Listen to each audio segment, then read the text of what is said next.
Hello, and welcome back to the channel. Today I want us to tackle one of those major transitions that children have to go through, and that is drop-off transition.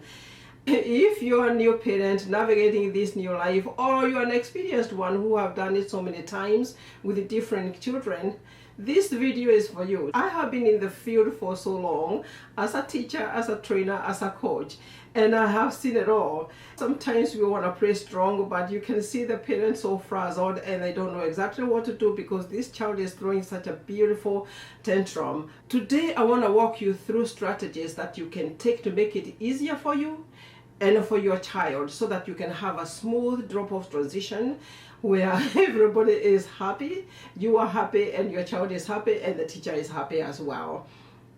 Right? Every single day with a transition. I was there. I was one of those parents actually who experienced this, and it was not easy because it is hard. Transitions are emotionally charged. We know that because the children feel they are losing control, they don't know what is going on, they never made the decision, and yet they are the ones to cope with that decision. When you see your child crying or very sad, you start wondering whether the choice that you made is okay. Now, I'm assuming at this point, definitely, if you're looking for ways to be able to drop off calmly, you have already found a program, and you and your child or your family has found a space where your child can go and it is serving your family's needs. And so the best thing you can do now moving forward after you have enrolled into this program is really to plan a dry run. Most of the school will allow the child to visit. You and your child talk to the management, organize with the teachers when it is appropriate time you can go and have your child spend time there. 30 minutes, 1 hour is good enough, so that the child can have an idea of the expectations, maybe what happens, the familiar faces, the people that will be spending time with. It always works. The second thing you can do is to read books. Help your child understand the scope of this and what it means. While you're reading those books, the transition books or the new My First Day at School, for example, make sure that you're not telling the child what to do. Let them think whatever it is that they need to think. And also, when they ask the questions, answer them the way they asked them without suggesting other things out there. Now, let us talk about the drop-off. The day of the drop-off is key here. You, again, drop-off transition or any transition to a child is big transition. Sometimes, of course, we can cope because we have experienced transition so many times, but the life of a child, any transition is major transition, and it is a major change. So the more we get prepared, the better it will be for our children, to give them a leg up to be able to cope with this new circumstance that they have found themselves in. So the day of the drop-off, what do? You start early. How early?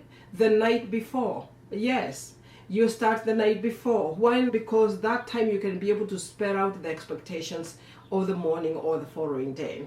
You can also be able to allow your child to be part of this process by making choices of the clothes they're going to wear, choices of the shoes are going to wear, preparing for their water bottle or the backpack, whatever the stuffed animal they're going to carry, the blanket, and all those things. You allow them to prepare, be part of the process, and then let them sleep early so that they can have a good night's sleep.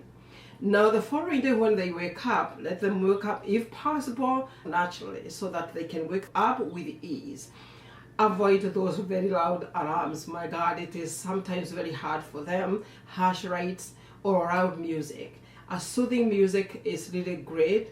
Allow them to choose the breakfast. You don't care which type of breakfast they eat, just give them two choices. Whichever they eat is good for you.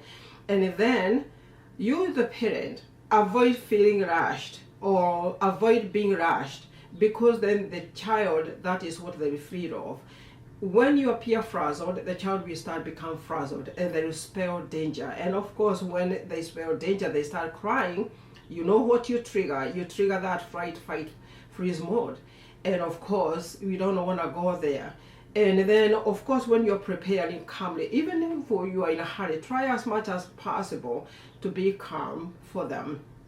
because they are looking. Many times I tell the parents, children don't listen with their ears, they listen with their eyes. They are watching how you are handling the whole thing so that they can be able to know that it is going to be okay.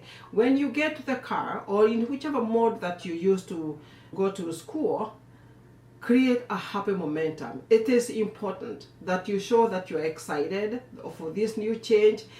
Ask empowering questions like, are you excited that today is your first day? You're going to make so many friends. Your teacher is waiting for you. And I can't wait for you to tell me the many things that you do at school. Now, if they say they don't want, you can say, I understand. I also don't like many changes, but I know you're going to have so much fun there. Actually, even before this, if it is possible and you have parents in your neighborhood who goes to this particular program, it is good to organize for a play date for your child so that at least the child can have in mind, or they can have a friend who will receive them when they go to that school. Now, the drop off at the door. This is where the drama happens. It is so interesting because, again, I have been in this field for so long, and exactly what happened then is really what happens now. And of course, all of us, especially for those parents who are veteran parents and their children are just cruising in the door, of course they are staring at you, you don't know what to do. But no worries at all. You just stay calm for your child. Your child might throw a fit right there. They may throw a beautiful tantrum right there by the door, but no worries. You just affirm what it is that they're feeling, but stay the course. No bribing. Definitely don't offer promises of, if you do this, this will happen, because that will be an incentive which you cannot be able to keep, because the child will have the power to say, but I don't want that. So when you get by the door, I have made a whole video about what you do when you drop off at the door. This is the video to watch. I have outlined exactly what you're supposed to drop off and the steps that you should take to make sure that at least it's an easier drop off. But I have to mention this. When you drop off at the door, most of the parents, this is what I have seen, and you have no idea what this does to the child. I have seen when the parents drop off, they wait it out for the child to calm down. They see their child is distracted and they sneak out. Oh my goodness, that is so hard for the child. I have seen it over and over again, and I can't tell you how much this is not nice to the child.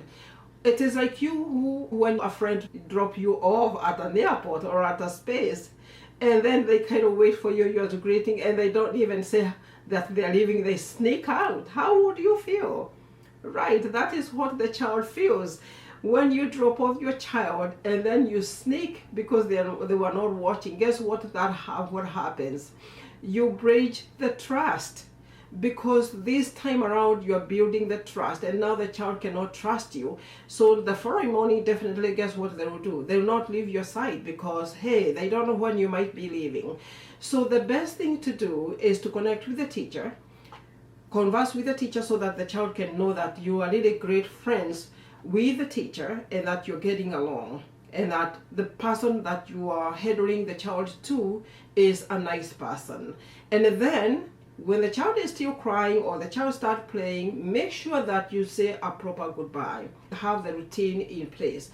If your job will be to drop them off, talk to the teacher, give a hug, and then wave goodbye.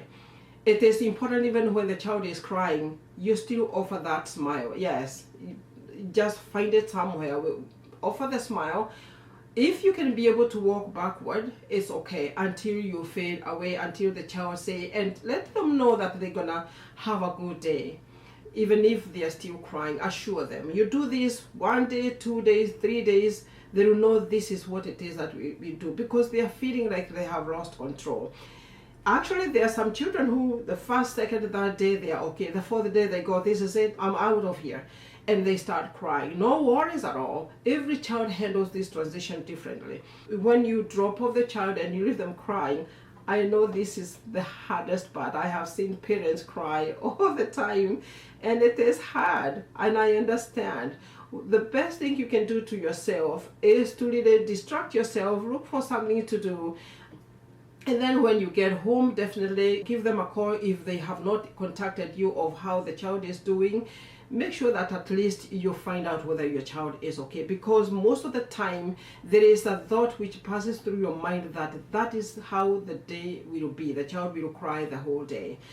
And sometimes, to be honest, no, they just cry 1 minute, sometimes 30 seconds, and then they are gone, because sometimes they are tagging over your emotion. So it is important that you do that. Now you establish that routine every single day. It will be way much easier, because the child will be able to predict exactly what is going to happen. Now when you pick up, it's not time to talk about how they cried. It's not time to talk about what fun they had at school and how they will do it again tomorrow, and ask how can you help so that they can be better, even so that they can have so much fun to be able to report so many things that they are doing. Let me know exactly how you have dealt with the drop-off transition by commenting below, and also like and share this video at least to that other parent who is struggling with this drop-off transition. Thank you so much for watching. See you in the next video.